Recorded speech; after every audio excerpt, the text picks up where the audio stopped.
Samo še trenutek. Zdaj pa je. To je pa lepo pozdravljeni, dobrodošli na srečanje pod Lipami, ki ga organizira Kulturni center Lojze Bratuš v sodelovanju s Koroškom za družbeno vprašanje Anton Gregorčič. Nocoj imamo v naši sredi izjemnega gosta, dr. Valentin Inzko. Lepo pozdravljeni, hvala, da ste danes tukaj z nami. Večer bo vodil profesor Adrian Pahor, hvala tudi njemu za sodelovanje. Na večeru pa imamo tematiko izhod iz razdeljenosti in izkušnje na jugovzhodu Evrope. Najlepša hvala, da ste tukaj in jaz bi vam kar predala besedo. Če ti vklopim. Jaz bi najprej na začetku prebral en krajši uvod, tako da tudi publika spozna našega gosta oziroma njegovo življenjsko oziroma diplomatsko pot. To je z nami dr. Valentin Inzko, slovenski diplomat, širše poznan in cenjen tudi v mednarodni diplomaciji. Dr. Inzko je od leta 2010 predsednik Narodnega sveta koroških Slovencev, sestrske krovne organizacije našega sveta slovenskih organizacij. To funkcijo je opravljal že njegov oče Valentin, ki je na avstrijskem Koroškem zaslužen za razvoj slovenskega šolstva. Veliko si je tudi prizadeval za pravice Slovencev na političnem področju.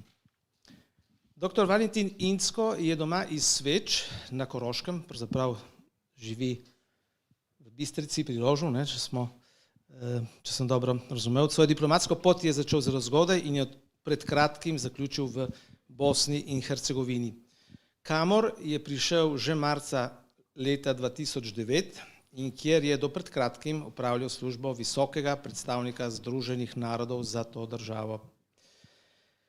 Dr. Valentin Inzko je študiral pravo in filologijo v Gradcu ter nato diplomatske vede na Dunaju. Leta 1974 se je zaposlil na avstrijskem zunanjem ministrstvu, nato pa je bil 4 leta pri misijah Združenih narodov v Mongoliji in na Sri Lanki. Med leti 1990 in 1996 je bil kulturni ataše v Pragi in Beogradu, nato pa avstrijski veleposlanik v Bosni in Hercegovini. Leta 2005 je službo veleposlanika nastopil v Ljubljani. Leta 2009 je bil, kot že rečeno, imenovan za visokega predstavnika Združenih narodov za Bosno in Hercegovino. Na tem mestu ni bil prvi Slovenec, pred njim je to funkcijo opravljal že njegov rojak, Wolfgang Petritsch. Gospod Inzko obvlada poleg slovenščine, nemščine, ruščine in hrvaščine tudi češki jezik. Izkazal se je tudi kot prevajalec v slovenščino del Václava Havla, Življenje v resnici in Moč brezmočnih. Poročen je z argentinsko Slovenko, znano operno pevko Bernardko Fink. Gospod Inzko, poslanica Socialnega tedna, v imenu katere poteka to srečanje, govori o razdeljenosti sveta. V duhu te realnosti sem še enkrat, tretjič, prebral intervju v Primorskem dnevniku, ki ga je meseca avgusta opravil z vami gospod Bojan Brezigar in je name ta intervju naredil res močan vtis. Kako ocenjujete svoje delo kot bivši visoki predstavnik mednarodne skupnosti z mandatom Varnostnega sveta Združenih narodov v tako imenovani razdeljeni Bosni in Hercegovini? Hvala za predstavitev. Jaz sem dejansko iz Sveč v Rožu, iz občine Bistrica, kjer je tudi znamenita gora Stol. Vi ste tam že bil, ja, kot ribolazec in Celovška koča. V naši občini je tudi živel, mora se še spomnite, Jörg Haider, ja, zloglasni Jörg Haider, ja. Ampak je zelo paradoksalno, da recimo socialistični župani so v naši občini odklanjali 20-30 let dvojezični otroški vrtec, ne. In vedno se je reklo, da ni potrebe in tako naprej. In tam imamo enega korojaškega mojstra Weissa, ki je hotel svoje otroke javiti, potem je hotel svoje vnuke javiti. In socialistični župani so vedno odklonili. Potem je pa prišla gospa Haider v občinski svet, se pravi nemška nacionalka, in je županu rekla, zakaj ti to stalno odklanjaš? Rekel, ja, veš kaj, tale gospod Weiss, on to že 20 let zahteva, on ni čisto prav, ne. In ona mu je rekla, zakaj pa odklanjaš dvojezično otroški vrtec? Ja, saj ni potrebe in tako naprej. Če tudi je bila potreba, ne? Mi imamo še vedno tam, ne vem, 10-20% prebivalstva. In potem je pa ona rekla, ona pa to podpira, žena Hajdarja, Klaudija Hajdar. In potem je župan vprašal, bi ti za to glasovala? Ona je rekla da, samo da bi ona hotela, da je otroški vrtec trojezičen, ne dvojezičen, ampak trojezičen. In potem so vprašali vodjo slovenske stranke v občini, če se s tem strinja, ne, on je rekel, seveda, več jezikov znaš, več veljaš. Ne. Torej, od tedaj naprej imamo dvojezičen otroški vrtec, vendar kvaliteta ni zelo dobra, ampak vsega imamo na papirju. Ne. Kar se tiče visokega predstavnika, jaz sem dejansko drugi iz naših krajev, Wolfgang Petrič je bil pred mano, drugače pa bilo vse skupaj pred mano 6 visokih predstavnikov. Prvi je bil Karl Bildt, premijer minister in zunanji minister Švedske, zunanji minister Španije Carlos Westendorp, nemški minister za pošto Schwarz Schilling, zunanji minister, poznejši zunanji minister Slovaške Miroslav Lajčak in morda sem še koga pozabil, na vsak način 7 visokih predstavnikov. Visoki predstavnik je pa bil potreben zato, ker je bila v Bosni in Hercegovini krvava vojna, 100 000 je bilo ubitih, vršil se genocid in v Daytonu so sklenili eno zelo komplicirano ustavo. Ustavo, ki je omogočila 14 vlada, 160 ministrov, verjetno več kot v Italiji. Ne? Ja. In država ima manj kot 4 milijone prebivalcev in ima tako komplicirano ustavo. Zato je pa mednarodna skupnost tedaj bila mnenja, ja, verjetno ne bo šlo tako gladko, imenujemo še enega visokega predstavnika, če se bodo sprli, bo pa on lahko posredoval. Ja. In ena taka priložnost se je zgodila leta 1998, ja, po vojni, ko se niso mogli zediniti bosanski voditelji, kakšna naj bi bila zastava Bosne in Hercegovine. Stara zastava, ki jo je Izetbegović iznašel, je bila zelo zanimiva, imela je 6 lilij. In to so imeli muslimani kot svoj simbol, če tudi je lilija simbol Device Marije. Ne? Devica Marija je čista kot lilija, ampak je prišel ta lilija je prišla preko Anžujev, preko Mađarske v Bosno in je najstarejši simbol, ki so ga tam našli. Ne? Se pravi, muslimani so hoteli lilijo imeti v zastavi, Srbi seveda orla in Hrvati pa šahovnico. Ne? Ja, kako bi pa ta zastava izgledala, ne? Si lahko predstavljate. In mednarodna skupnost, Carlos Westendorp je rekel, zastava bo rumeno-plava, imela bo tudi zvezde in to je to. Ne? Ta pooblastila ima visoki predstavnik, on lahko politike menja, lahko zakone v sili, če hočete, oktroira, ne? Ali pa zakone suspendira in mi smo uporabljali mi jih imenujemo bonska pooblastila, ker so jih sklenili v Bonu. 800-krat in 200-krat smo tudi zamenjali koruptne politike ali pa politike, ki so pomagali Karadžiću, da se skriva, ali pa Ratko Mladiću, ko se je skrival. Ratko Mladić je rabil hrano, medicino in tako naprej. In politiki, ki so mu pomagali, take politike smo odstranili. 200-krat in 3-krat tudi državne predsednike. Ne župane, državne predsednike. 3 predsedniki so morali zapustiti svoje funkcije zaradi korupcije ali pa ker niso spoštovali Jaz o tem govorite, da ustavo. manjka ta vladavina prava. Vaše izjave medijem nakazujejo, da ste v ocenah realist. Ko ste odhajali iz Bosne in Hercegovine, ste izjavili, se ni rodio koji je svima ugodio. To sporoča, da se z vašimi odločitvami, ki ste jih pravkar omenil, političnimi odločitvami, niso strinjali vsi. Na kaj ste se nanašali takrat? Jaz sem v koncu svojega mandata menjal kazneni zakon, in sicer v tem smislu, da je glorifikacija vojnih zločincev, pravomočno obsojenih vojnih zločincev. To moraš kot jurist vedno paziti, da je eden pravomočno obsojen. Recimo Milošević ni bil, ampak vsi vemo. Na vsak način sem čakal na trenutek, ko je tudi bil Ratko Mladić pravomočno obsojen, 8. junija letos. Čakal sem, da je Radovan Karadžić bil pravomočno obsojen, to je bilo leta 2019. In jaz sem tudi šel tisti dan, ko sem podpisal tale zakon v Srebrenico, tam, kjer je pokopanih 8000 mladeničev in mož. In sem se tam spraševal, vest, ali ne naredim ali ne, ker med nami rečeno tukaj, ne, zapadne države so bile proti, da to naredim. Jaz nisem imel nobene podpore. Vendar jaz sem vedel, da je to nekaj, kar moram jaz z mojo vestjo, kako bi rekel, akordirati, ne, po slovensko. In tudi je prišlo do eskalacije glorifikacije vojnih zločincev, prišlo je do eskalacije negiranja, da je bil genocida, ne. Poleg tega, jaz prihajam iz Avstrije, mi imamo zelo stroge zakone, kar se tiče negacije holokausta. In ne boste verjeli, da je letos bila obsojena ena Korošica, vedno se to zgodi na Koroškem, ne, ki je eno torto spekla. Zaradi torte je bila obsojena, ja? Ampak na torti sta bile dve črki, SS. In to je prepovedano. Ne? En nogometaš lansko leto je tudi bil obsojen tudi na Koroškem, ki je imel na svojih nogavicah številko 88. Sveda on se je zgovarjal, da on bere kitajsko filozofijo, to je simbol večne sreče, ker osmica se ne konča. Ne? Ja. Ampak to je bilo malo sumljivo na Koroškem. Ne? So njegovo stanovanje pregledali, so našli Hitlerjevo literaturo, ker številka 8 je 8. črka v abecedi. In 88 na nogavicah pomeni HH, Heil Hitler. Ampak imamo zakon, ne? In je bil kaznovan. Takega v Bosni še ni bilo.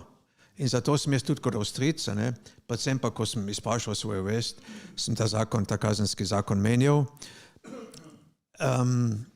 Seveda sem vedel, da bo prišlo do izbruha emocij, predvsem na srbski strani, tudi pri Hrvatih, ampak ta zakon ni proti nobenem narodu.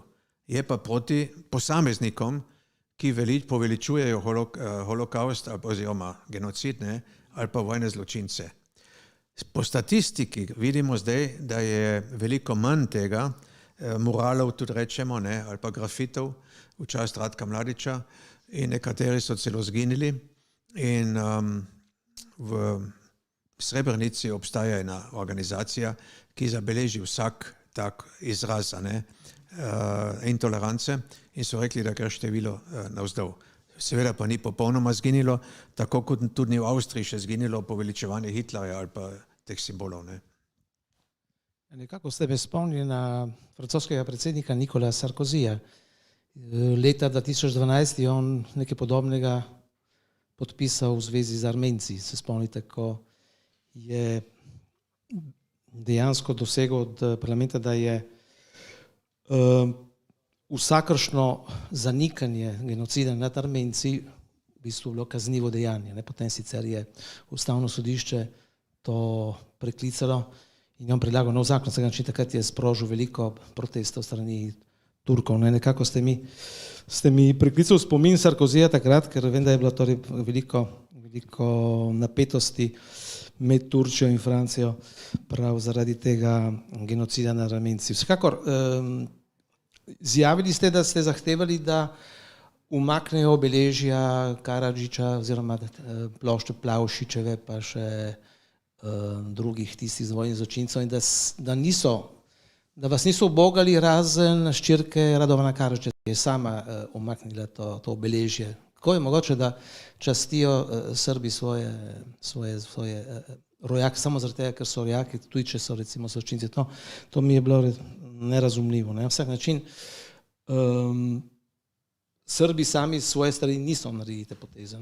Nažalost, če ni prišlo do katarze, to bi bilo najboljše, ne, katarza, da bi Srbi razmišljali o svoji zgodovini in slabih narodov ja ni, ne. Ni srpski narod slab, niti hrvaški, niti bošnjaški narod slab, ne, ampak slabi so pa posamezniki in posamezniki so vojni zločinci, ampak ne srpski narod. Ali pa Hrvati so imeli tudi vojne zločince, ne, ki so obsojeni pri mednarodnem sodišču v Hagu. Ampak Srbi to vedno gledajo tako, kot da je narod slaba, ne, in so reakcije bili zelo hude. Uspelo pa je umakniti memorialno ploščo za Radovana Karadžiča v Palah. Palah je staro, Pale so staro glavno mesto, ne, Republike Srpske, blizu Sarajeva. Vendar Dodik je to tablo, memorialno ploščo montiral, ne, je bil strahopetec in jo ni umaknil. Jaz sem to zahteval v varnostnem svetu dvakrat je pa to naredila potem hčerka Radovana Karadžiča, Sonja, ampak Dodik to ti naredil. Isto sem jaz potem zahteval od parlamenta Republike Srpske, da omaknejo odlikovanja in sicer Biljane Plavšič, Radovana Karadžiča in gospoda Krajšnika, ki so vsi obsojeni vojni zločinci.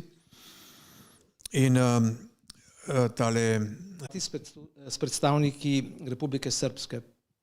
Se kaže, da Srbi želijo razdružitev oziroma združitev z Srbijo, ampak omenjate tudi Dejtonski sporazum iz leta 1995, ki predvideva čisto nekaj drugega, torej da se odcepitve od ostalega dela Bosne in Hercegovine Dejtonski sporazum onemogoča. Ne? Med vojno so Srbi, jugoslovanska vojska pa srpska vojska iz Bosne in Hercegovine, so deloma že imeli 2/3 področja, teritorijalno. Ne? Oni nikoli niso bili najmočnejši narod, ampak tako, če vzamemo geografsko, so že imeli 2/3.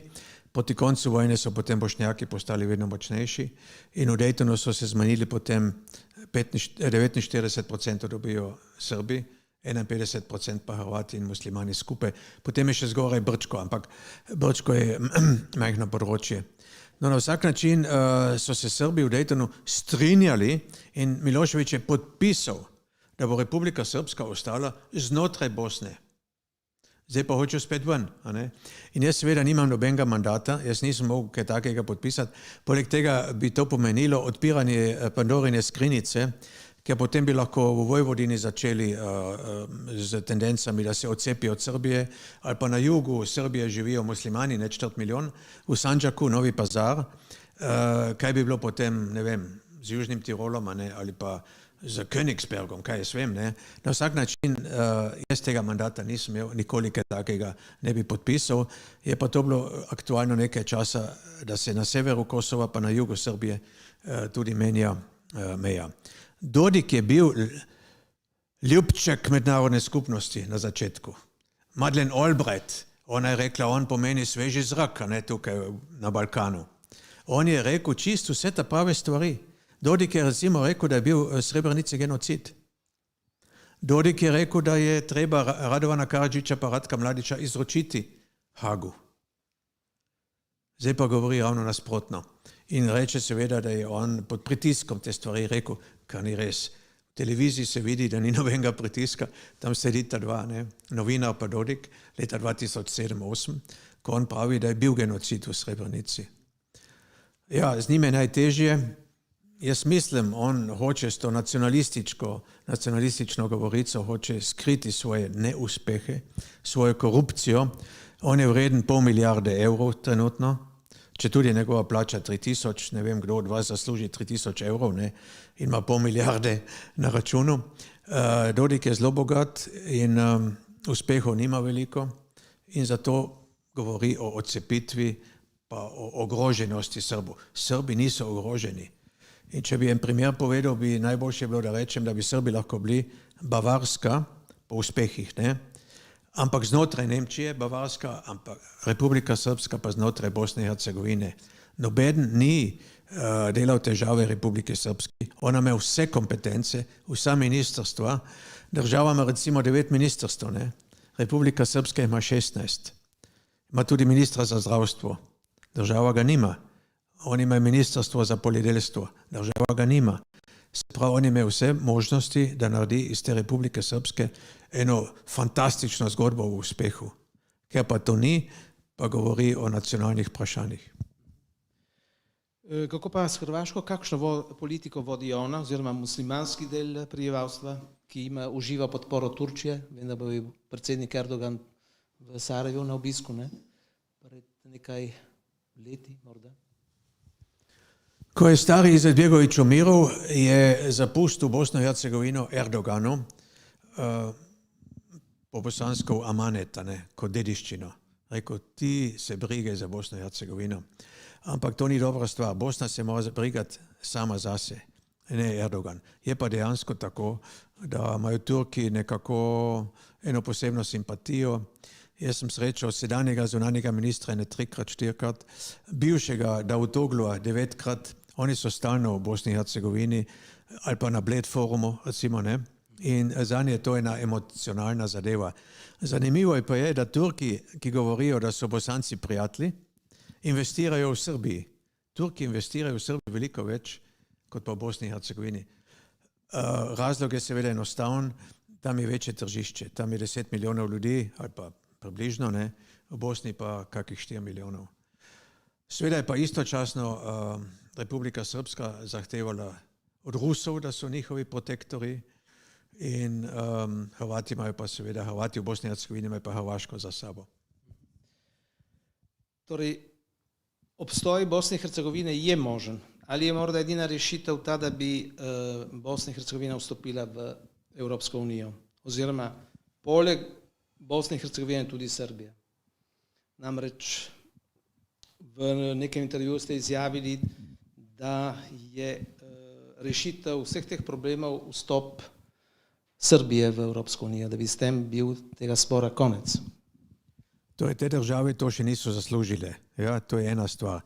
Druga stvar je pa ta, da bi vstop v Evropsko unijo vse te probleme rešil. Recimo, mi bi lahko imeli v Evropski uniji, če bi bili vsi pod istim dežnikom, ne, veliko Srbijo, veliko Albanijo, veliko Bosno, če hočete, veliko Hrvaško, ampak ne da bi menjali meje za 1 milimeter. Tako kot Alto Adige, Tirol, ne, Severni Tirol, Vzhodni Tirol, je zdaj ena regija. Ampak mi nismo menjali meje. In če bi bila tudi Bosna in Hercegovina recimo v Evropski uniji, potem bi Hercegovina imela seveda bolj tesne odnose z Dalmacijo, Banja Luka, Bijeljina, tesne odnose z Srbijo in tako naprej, ali pa Kosovo z Albanijo, ja, ali pa Južna Srbija tudi s Kosovom, ampak mi ne bi menjali meje.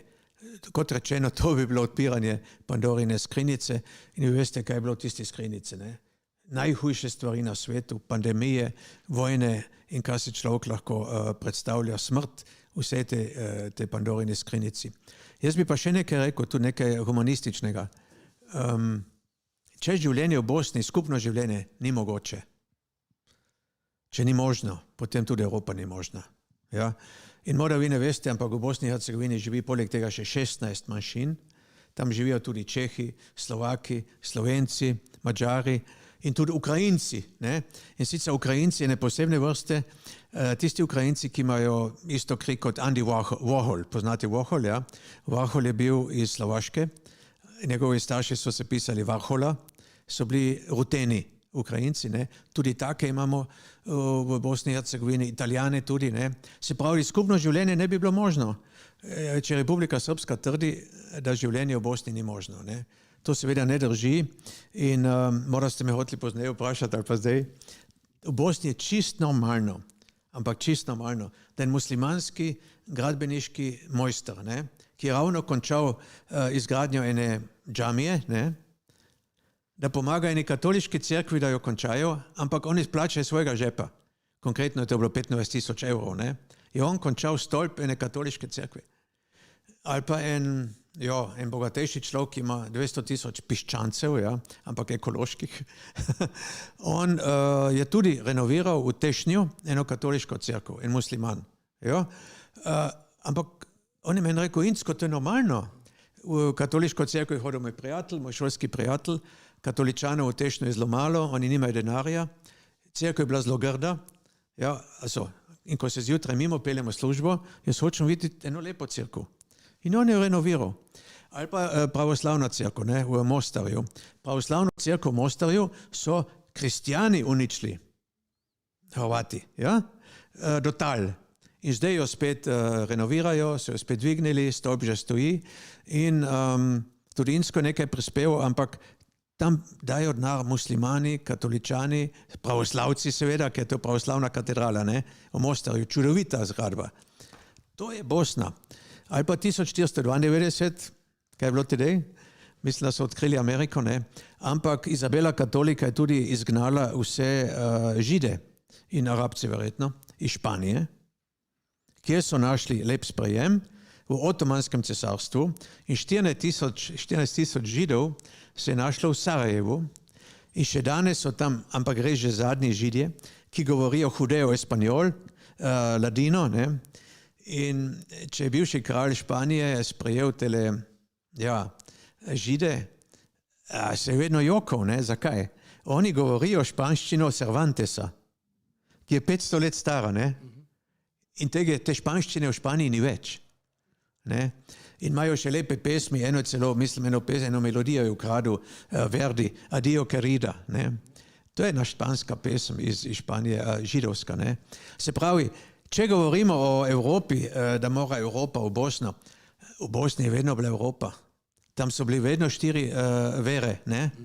Tam so bili Židje, pravoslavci, katoličani in tudi seveda Srbi, ampak muslimani, ampak nikoli niso govorili tam ljudje v preteklosti, da je ta Hrvat ali pa Srb, ampak on je Bosanac ali pa Bošnjak katoliške vere.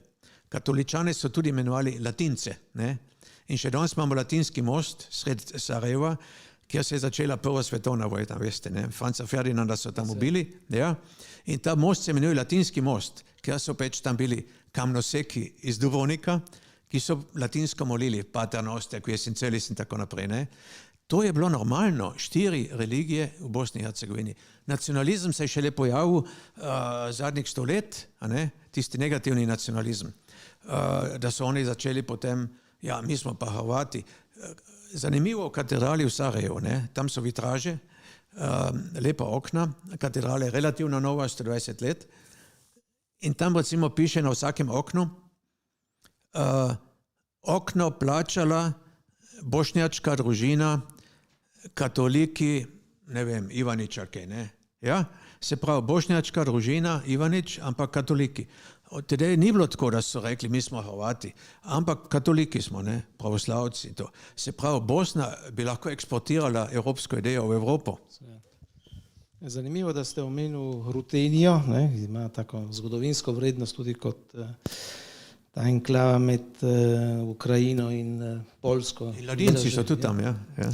Imela pomen tudi že v času 19. stoletja, ko so se ti duhovniki rutenski so vzhodnega obreda učili oziroma se izobraževali v Rimu na prošnjo papeža, pa tudi ta vzhodni in zahodni Jeruzalem, ki ste ga omenili, ne? V nekem intervjuju omenite Ota von Habsburga, ki je Sarajevo citiral oziroma imenoval kot vzhodni Jeruzalem. Ne?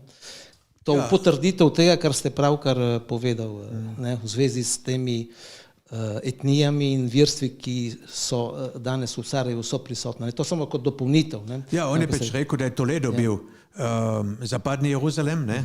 V Evropi, Sarajevo pa vzhodni Jeruzalem. Seveda malo idealizirano, ne? Ampak vendar. Ne? Ja. Kot predstavnik, visoki predstavnik Združenih narodov, torej vi mislite, da je Evropska unija danes še naklonjena širitvi ali je danes širitev recimo bolj pod vprašanjem in danes v Evropi ne gledamo s tako simpatijo na dodatno širitev na vzhod, glede na to, da imajo te države, ki bi bile morebitne pristopnice, toliko nerešenih problemov v svojih državah. To je, Bosna in Hercegovina se dela, da reformira v duhu Evrope in Evropska unija se dela, kako da razširja. Ne? Dejansko apetita ni več. Evropska unija noče importirati probleme. Oni so kar nekaj korupcije uvozili iz Bolgarije, tega se bojijo. Tudi recimo hrvaško-slovenski problem ni rešen, skupna meja, ne? Ja? In to je treba, take stvari treba rešiti predno vstopiš. Ja? In Evropska unija je tudi predaleč oddaljena. Vsi balkanski narodi so dobili leta 2003 evropsko perspektivo pri veliki konferenci v Tesaloniki, v Solunu, 2003. Se pravi, če bo Bosna in Hercegovina v 12 letih v Evropski uniji, 2033, ja? Se pravi, da so oni čakali 30 let.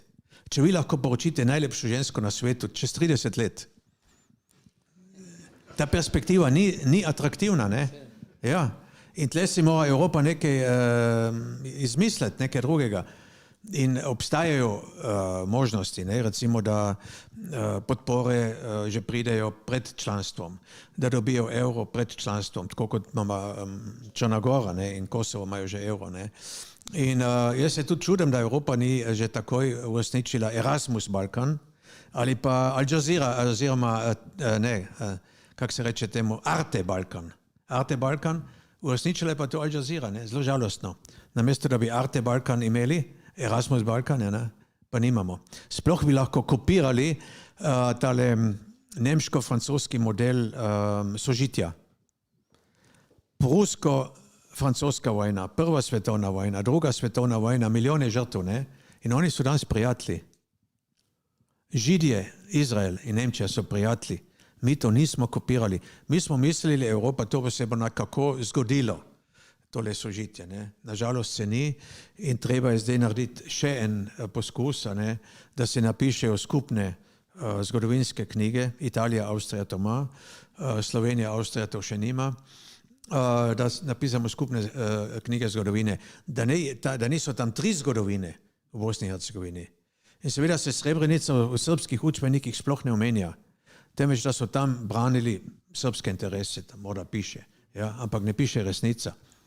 In to delo nas še čaka. Rekel bi pa, da je Evropa izgubila tisti imidž, da je lokomotiva. Nažalost ni. Nažalost. Jaz sem pa prepričan Evropec, ker sem se rodil na bivši jugoslovanski komunistični meji, ne, ki je pozneje bila bolj mehka, ampak na začetku so skozi našo vas še hodili begunci. In vedno so prišli v našo hišo, ker so rekli, ja, Marinka, moja mama zna srbohrvaško, ki je v Ljubljani v šolo hodila, ne. In smo šli najprej zdravniku, ker so imeli kakšne ozebline, ne, na prstih ali pa na nogah. Ne. Potem smo šli na policijo zaradi azila. Jaz ljubim Evropo, tega ni več, ne. Ampak Evropa mora potem res biti bolj aktivna za svoje vrednosti. Zato, ker stoji maastrichtski kriteriji, ne, pravna država, mediji in tako naprej. V tem dolgem mandatu, 12-letnem, če se ne motim, predstavnika Združenih narodov v BiH ste želi uspehe, marsikdaj pa se tudi ni šlo vse po vaših željah. Ne? Omenjate nekatere uspehe, za katere ste ponosen, in pravite, da so navadni ljudje čisto nekaj drugega kot politiki, s katerimi je dogovarjanje najtežje. Tako da ljudstvo bi, politiki pa ne. Navadni ljudje so najboljši na svetu. Pri najhujši zimi, če bi on imel samo srajco, on ti srajco da. Ne? So zelo gostoljubni, so topli in jaz mislim, da v bodoče bo imidž Bosne in Hercegovine, Sarajeva, tudi imidž športa. Mislim, v Italiji vsi poznate Džekota, ne? Ja? Ali pa Ibrahimovića. Potem olimpijski imidž. V Sarajevu je bila olimpijada leta 1984. Za Avstrijo je najslabša olimpijada vseh časov. Dobili smo eno bronasto. Za demokratično republiko Nemčijo, ne, je bila najboljša. Katarina Witt, mora se še spomnite, pri drsanju na ledu. Ne. No, na vsak način olimpijski imidž, imidž športa, kulinarike, kulture, petja, filma. Morda ne veste, ampak Bosanci so dobili v Berlinu 2-krat Zlatega leva, medveda seveda, za 2 filma. No Man's Land je dobil Oscarja. Aida je dobila, ja, Quo Vadis Aida je bil en film, pa še en drug film, Nabiralci železa o ciganih, ne, o Romih. Potem Zlata palma v Cannesu, tudi, ne, se tudi en Bosanc dobil. Se pravi, to bi lahko bil imidž Bosne in Hercegovine. Predvsem pa navadni ljudje, to so Nelsoni Mandele. Oni so res dobri, res dobri. Če pa greš na špico, so pa slabši. In koruptnejši, ne. In čist zgori so najhujši potem. Jaz ne vem, politiki bi morali biti ena pozitivna selekcija, ne. Je pa ena negativna selekcija, ne. Bolj greš v špico, slabše. Ampak tako zvani predpošti ljudje so čisto v redu, ne. In oni so seveda razočarani nad Valentino Minsko, oni so razočarani nad mednarodno skupnostjo. Oni si pričakujejo, da mi rešimo probleme. Ja, mednarodna skupnost. In če pogledamo v Nemčijo, Dahovski procesi, Nürnberški procesi, ne. Prva leta so res tujci reševali probleme Nemčijo. Je bil tam tudi postopek ekonomskega Marshallov plana, ekonomskega razvitja. Še danes je na Japonskem 30,000 Amerikancev z družinami, 30,000 na Japonskem in tudi 30,000 v Južni Koreji. Se pravi, mednarodna skupnost igra lahko pozitivno vlogo in ne more igrati. Ampak ko otrok lahko sam hodi, ne, ko človeku ni več potreben voziček, ko sam gre, potem se mora umakniti. Ampak ta trenutek še ni prišel. Mi imamo imeti eno situacijo v Bosni in Hercegovini, ki je, kako se reče, nepovratno, nepovratno pozitivna. Potem se lahko mednarodna skupnost umakne, ampak jaz bi še vedno pustil zadaj en monitoring, ker imamo slabe izkušnje s Koroške. Zdaj govorim kot Korošec. Ne? Mi smo do leta 1958 imeli zaradi zavezniških sil obvezen dvojezičen pouk na celem južnem Koroškem. 13,000 učencev je obiskovalo dvojezičen pouk. Seveda, enkrat je bil dober, drugič slab, ne, ampak je bil obvezen dvojezičen pouk. Kaj se je zgodilo? 4 dni, ko so Angleži zapustili Koroško, 4 dni na vrh, so se že ustanavljale nemško-nacionalne organizacije, domovini zveste organizacije, ne, in so tako dolgo štrajkale, da je tale obvezen dvojezičen pouk padel. Od 13,000 učencev jih je ostalo 1200. In če vi slišite od nekaterih mojih prijateljev, ja, da prijave rastejo, pa da je vedno več, in to je res, ne, in jaz se tudi veselim, zakaj ne. Ampak mi imamo zdaj recimo 4500 prijavljenih, ne pa 13,000. Ker zdaj je pouk prostovoljen. Ti se javiš k dvojezičnemu pouku. Če bi pa zavezniške sile pustile za sabo en monitoring, ne, bi pa ta dvojezični pouk ostal. Se pravi, mednarodna skupnost mora narediti tam, kjer je bila vojna, seveda, ne, kolikor se da dobrega, pustiti en monitoring in se potem umaknete. Spominjajo malo na te uktakistične šole, ki so imeli ta namen, da v bistvu asimilirajo oziroma da ponemčujejo na dolgi rok. Ne. Pred nekaj meseci, ne vem točno kdaj, se je pojavila v javnosti ta dokumentacija No Paper, ki naj bi zrasla na zelniku nekega namestnika CIA-ja v Trumpovi administraciji Mayerja, ki je dvignila veliko prahu in tudi v Sloveniji, vem, da je Janša večkrat odgovarjal na račun, če kaj ve in kaj naj bi ta predvidevala. Torej, gre za morebitno odcepitev Republike Srpske od BiH. Bi povedali kaj več v zvezi s tem, ker vem, da ste dobro informirani o tem. Torej, ta papir je nastal v CIA, a ne? Veste, kaj je CIA, ne? Ne, tajna služba, kaj, ja. In napisal je to namestnik direktorja za Balkan v CIA, Steven Meyer, in ta papir imam 3 leta, ne.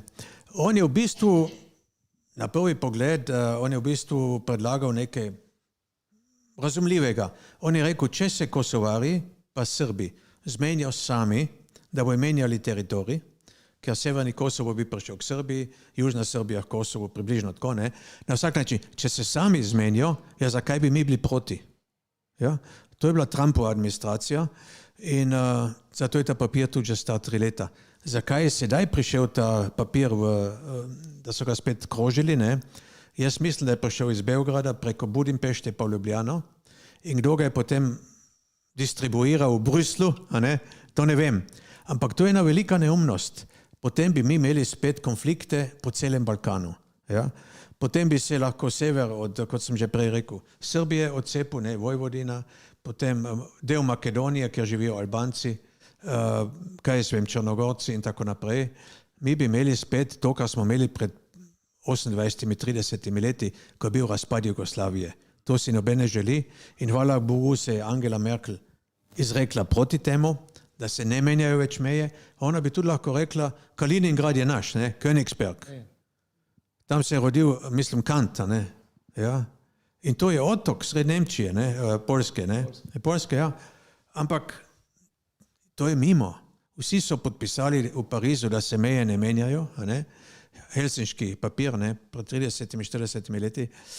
In dajmo rajši znotraj mej graditi dobro sosedstvo, ne? Tako kot vi za Slovenijo ali pa na Štajerskem Slovenijo, na Podjuni tudi je zelo lahko, ne, Ravne, Mežica je blizu, in da naredimo, da so karavanke nižje, ampak ne da potem menjamo, pa porivamo karavanke gor ali dol. In kdo hoče menjati meje, ne, naj prosim pogleda vojna grobišča v Evropi. Tudi soška grobišča, ne, in potem naj menja meje. Pa ljudje niso normalni. Ampak ta Steven Meyer je hotel biti všeč, ne vem komu, ne, Srbom ali Albancem, nimam pojma.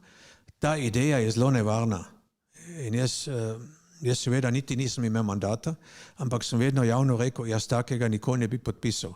Če tudi lahko podpišem kot visoki predstavnik karkoli, ne. Ja. Po odhodu iz Sarajeva ste izjavili, da zapuščate državo ne povsem zadovoljen. In sicer omenjate pomanjkanje vladavine prava in vrsto nerešenih vprašanj, pa čeprav ste tudi omenili druge pozitivne vidike. Ampak vladavino prava v Bosni in Hercegovini ste najbolj kritizirali, tudi med večerjo. Dobro, mi smo imeli v Bosni in Hercegovini dve fazi, a ne? Prva faza je bila prvih 12 let približno po vojni, ko je bila mednarodna skupnost zelo robustno prisotna, včasih brutalno tudi, ampak robustno prisotna in smo dobili ogromno stvari. Če vam zdaj naštejem nekaj institucij, potem so vse te institucije bile krat 3, ali pa jih ni bilo. Recimo potni list, skupni potni list. Smo imeli 3 potne liste. Imeli smo 3 valute, ampak 4. valuta je bila seveda nemška marka in zato smo imenovali novo valuto KM, konvertibilna marka. Ampak konvertibilna marka pa nemška marka, to je 1:1. Se pravi, bosanska konvertibilna marka je 2:1 evru. In to je najbolj stabilna valuta na Balkanu. Ni inflacije, oni ne smejo tiskati denar, ne? In to je ena velika zgodba o uspehu. Mednarodna skupnost je to dosegla. Skupno zastavo sem že omenil. Ko sem jaz prišel kot veleposlanik v Bosno in Hercegovino, jaz sem se not peljal kar tako, tam ni bilo nič. Zdaj imamo mejno policijo, ne? In ta mejna policija je priključena s kompjuterom na šengenski kompjuter. Oni takoj vejo, aha, Valentinitsko je ukradel avto, če pridem čez mejo in je to kompjuter, ne? Imamo mejno policijo. Iz 3 ministrstv smo naredili 9 ministrstv, torej 6 dodatnih ministrstv, ne? Nekatera še vedno nimamo. In kaj je pa bil največji uspeh? Jaz sem kot veleposlanik Avstrije pisal na Dunaj, nikoli ne bo Bosna imela skupno armado. Zdaj jo pa imamo, ne? In sicer pred 15 leti smo mi demobilizirali 400,000 vojakov, srpskih, hrvaških, bošnjaških, ne? Demobilizirali in potem napravili novo armado s 10,000 vojaki, Slovenija ima 5,000, ta armada ima 10,000 in vsak vojak je moral biti certificiran, a ne? Da ni vojni zločinc, da ni bil pri kakih akcijah zraven in tako naprej. Ko smo to naredili, ne? Skupno vojsko, ki ima seveda tudi integracijski pomen, smo rekli, zdaj se umaknemo in se je začela druga faza, ki jo je propagiral moj kolega Wolfgang Petrič iz Borovelj, Ferlaha, ne? On je rekel, naša nova faza se bo imenovala local ownership, se pravi domača odgovornost, domače rešitve. In ta faza je popolnoma šla mimo, ne? Brez uspehov. Niti ene nove institucije, nič posebnih zakonov, ne? Se pravi, da je mednarodna skupnost samo bila opazovalec. Kakšne stvari sem jaz tudi že naredil, lahko pozneje povem, ampak ni važno, ne? Ampak mi bi morali zdaj začeti eno tretjo fazo, ko imamo 3x B, ne? To jaz vedno rečem, Biden, Berlin pa Bruselj, da skupaj spravimo Bosno in Hercegovino na pravo pot, nepovratno na pravo pot in da se potem umaknemo. In največji problem je seveda skupna država, secesija, ampak poleg tega tudi pravna država, ker ti ne moš eno svojo vojsko ustanoviti po ustavi Bosne in Hercegovine. Oprostite, to ne gre. In če vam zdaj ene stvari naštejem, ne boste verjeli, ampak kljub temu, ne. Ti lahko postaneš, hočeš biti doktor kriminologije, 3,000 evrov to stane, ne. Ti lahko kupiš eno diplomo. Ena novinarka je se prekvalificirala v bolniško sestro, to je zdaj v Nemčiji zelo potrebno, ne, bolniške sestre za starejše ljudi. In je tudi plačala 3,000 evrov in se sama snemala. In je potem to javila pri državnem tožilstvu, da je ona diplomo kupila. In državno tožilstvo je reklo, da ni dokazal. Ja? Ali pa en drug primer. Sedanja predsednica Republike Srpske je bila premijer minister Republike Srpske in je svojo prijateljico srečala in prijateljica je vprašala, šolska prijateljica, ja, kaj boš pa naredila, vam manjkata 2 mandatarja za večino v parlamentu. In ona je lepo rekla, mi bomo kupili 2 osla, ne, also 2 mandatarja, ne, po bosansko papka, ne, idiota, ne. In potem bomo imeli večino. Čez 2 tedna 2 iz opozicije gresta k Dodikovi stranki. Ne. Smola je bila samo v tem, da je bil spodaj mikrofon, ne, pod mizo. To je vse na Facebook, ne, FaceTime, kako se imenuje, Facebook, ne, ja. In ti lahko pogledaš Željka Cvjanović, papak, ne, in vidiš vse, kaj ona reče, da bo kupila, in potem tožilstvo reče, da ni dokazal, ne. Ali pa tožilstvo reče, ja, to je bilo brez sodnega postopka in tako naprej. Se pravi, ljudje zdaj zapuščajo Bosno in Hercegovino, ker ni pravne države. Prej so jo zapuščali zaradi dela, seveda, ne. Zdaj delo še kar dobiš, ker država je bolj prazna in prazna vsak dan. Ja. Bulgarija je tista država, ki se najbolj krči na svetu, in Bosna je pa tista država na svetu, ki se najbolj stara, ker mladina odhaja. In ta mladina, zdaj bom rabil 1 minuto, ok, še, ja. Ta mladina je v tujini zelo uspešna. Najmlajša ministrica na Švedskem, Aida Hadžialić, je bila iz Bosne, ne? Ministrica za šolstvo. Nažalost je popila 1 pivo, kar je na Švedskem dovoljeno, ampak ona je mislila, kot ministrica za šolstvo mora biti dobro zgled in je odstopila. Ne? Potem sedanja ministrica za pravosodje v Avstriji, Alma Zadić. Ona ima Katoliško univerzo Piacenza, Columbia University, pa Dunajsko univerzo. Ona je mora ena najboljših ministric v Avstriji, ona je iz Tuzle, Alma Zadić. Ne? V domu lordov v Angliji sedi Arminka Helić, ena muslimanka, mislim, ni važno, ampak ja, tako je bilo, tudi begunka. In v najnovejšem nemškem parlamentu sta 2 Bosanca not prišla na listi SDP, Armin Ahmetović iz Hanoverja in ena ženska, oprostite, imeno sem pozabil, z 1 roko samo, ki je v Sarajevu pri enem bombnem atentatu izgubila roko. Ne? In ja, se pravi, oni so največji eksporter politikov v Evropi. Mala Bosna je največ politikov eksportirala. Mi smo eksportirali samo Schwarzeneggerja, a ne? V Kalifornijo. In če ne bi on bil Avstrijec, bi lahko postal predsednik države, ne? Ampak se moraš roditi v Ameriki. Ja? Tako, se pravi, zelo sposobni ljudje v Avstriji, imamo 200 000 in Bosanci se v Avstriji integrirajo boljše kot Nemci. Še Kurt Waldheim bi lahko, ne? Kurta Waldheima, ne, kot predsedujočega samo. Večkrat omenjate vlogo Slovenije pri reševanju razmer na Balkanu, oziroma prav ste do nje zelo pohvalen. Omenjate tudi Slovenijo v času njenega mandata, ko je bila predsedujoča pri Svetu Evropske unije leta 2008, ko je že bil dosežen sporazum o pridružitvenem članstvu Bosne in Hercegovine. Mislim, da je takrat podpisal to Dimitrij Rupel. Ta proces je zdaj zastal, se pravi. Ta proces je zdaj zastal. Torej, jaz zelo ljubim bivšega zunanjega ministra Schwarzenberga, ne, Češke. On je mene predlagal v to funkcijo, pa Avstrijci tudi. Ne. Schwarzenberg je rekel, so njega zahtevali, gospod Schwarzenberg, princ Schwarzenberg, ne, on ima steblo 1000 let nazaj. Ne. In so rekli, kakšna bo globalna politika Češke, ko je on bil zunanji minister Češke leta 2009. Rekel, imate en globus tukaj nekje, najdite mi Češko, ne? Najdeš Avstralijo lahko ali pa Latinsko Ameriko, pa Rusijo, pa Češko ne moš najdeti, ali pa Slovenijo. Ne? Je rekel, mi imamo vedeti, kako veliki smo, ali pa majhni. Ja? To je ena stvar. Slovenija. Ne? Druga stvar, letos januarja se nemški državni sekretar za zunanjo politiko Michael Roth se opravičil, da za časa nemškega predsedstva ni bilo veliko uspehov, kar se tiče Balkana. Kot veste, Makedonija ni dobila status kandidata, ki se že pogaja. Ne? Pogajanja niso dobili, če tudi so Makedoniji vse obljubili. Če ima ona albanskega predsednika parlamenta, če menja ustavo, če menja ime, so vse naredili. ampak potem pa niso dobili ta status države, ki se že pogaja. Ne?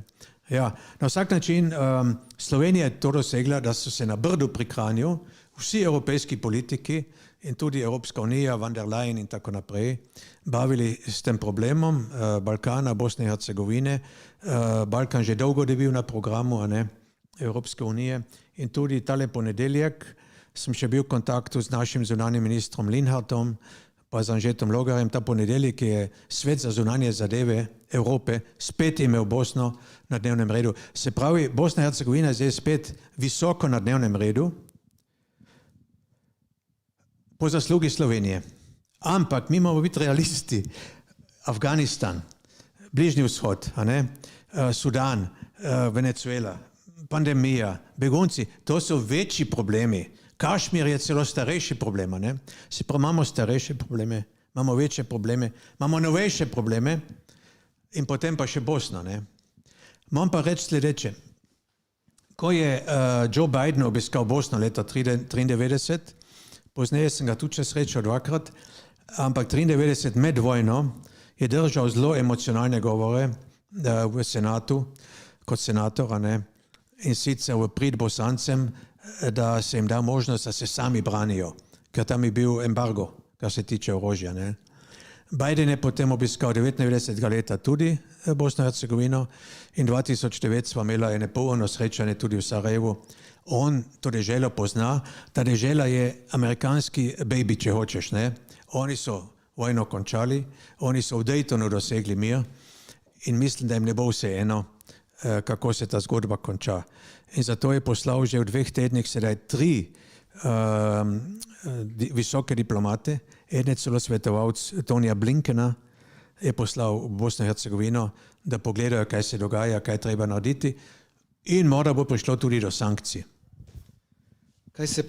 Kar se tiče migrantske politike, torej tudi to je bil en izmed problemov, s katerim se moral ukvarjati v času svojega mandata. Pa je, da je meja med Bosno in Hercegovino in Hrvaško zelo propustna in da je ta val, migrantski val, stalen problem, permanenten problem, ne, na meji s Hrvaško, ki potem se mora s temi ukvarjati potem, ker ne filtrira tega problema oziroma teh migrantov, se to potem pojavlja na Slovenskem, potem trka tudi na meje Italije. Bosna in Hercegovina in Hrvaška imajo 1001 kilometer skupne meje. Ja? To je kot en kifelc, če si predstavljate, ne? In to je nemogoče to mejo res kontrolirati. Vse se pa koncentrira na severu, ker na severu so potem begunci bliže Hrvaške, tiste Hrvaške, ki je bliža Sloveniji, ne? In če vprašaš begunce, kaj hočejo, oni znajo samo 2 besedi. Azil pa Merkel. Oni nič ne vejo, da rečo s humanost, kaj svem, ne? Človekove pravice pa to, samo Merkel pa azil. In oni seveda nočejo na Hrvaško, ampak Hrvaška je pač tranzitna dežela, oni v Hrvaško, Slovenijo, Italijo in potem čez Brenner v Nemčijo. Mi smo imeli do zdaj 40,000 beguncev v Bosni in Hercegovini, ampak samo 8,000 jih je stalno tam. To so zdaj v glavnem Pakistanci, tudi Afganci, ki pridejo deloma iz Irana, presenetljivo tudi Marokanci, ker z Maroka do prvega španskega otoka Perejil je 2 kilometra, ne. Ja. Ampak oni vzamejo tiket v Beograd in potem se spravijo do hrvaške meje in tako naprej, ne. Sirijcev ni več, ne, ker to je bila tista velika kriza 2015, ko je rekla Angela Merkel, mi to zmoremo, ne. In ko je Nemčija vzela 1 milijon sirijskih beguncev, Avstrija je vzela 100,000, Avstrija tudi 44,000 Afgancev. Če boste vi o Avstriji razmišljali, da ima trdo politiko, to ni res. 44,000 Afgancev je v Avstriji. To je največ na svetu, če vzameš relacijo do prebivalstva, ne. Ampak v Bosni in Hercegovini to je samo ena mestna postaja, s tem, da seveda Makedonija, torej begunci v Bosni in Hercegovini pridejo vsi iz Evrope. To je paradoks, ne, iz Grčije. Grčija jih pošlje na makedonsko mejo, tam že čakajo avtobusi za Srbijo, v Srbiji čakajo avtobusi in jih pripeljajo do bosanske meje, ki je pa Republika Srpska, ne, ja. In ti jih pa spravijo dalje do Bihaća pa do Velike Kladuše.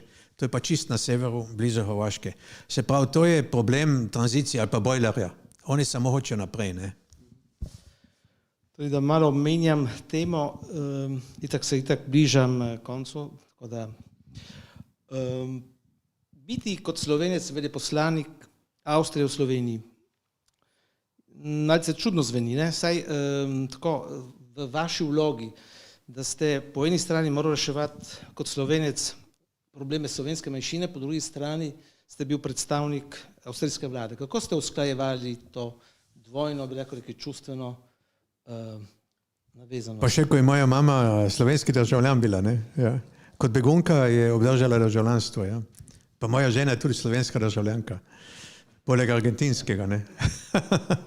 No ja, mislim, da je prednost avstrijske diplomacije ta, da jaz v vsakem trenutku vem, brez instrukcij, kaj je avstrijska politika. Tudi kar se tiče člena 7 avstrijske državne pogodbe ali pa člena 5, ki je severna meja, ne. Tako da, in to je bil tudi trenutek, ko je bil predsednik avstrijske vlade Wolfgang Schüssel. Wolfgang Schüssel so ga podcenjevali nekateri, on je naredil eno zelo dobro penzijsko reformo, ne, za pokojnice, ker to moraš delati dolgoročno. Drugače ti to eksplodira enkrat, ne. Ja.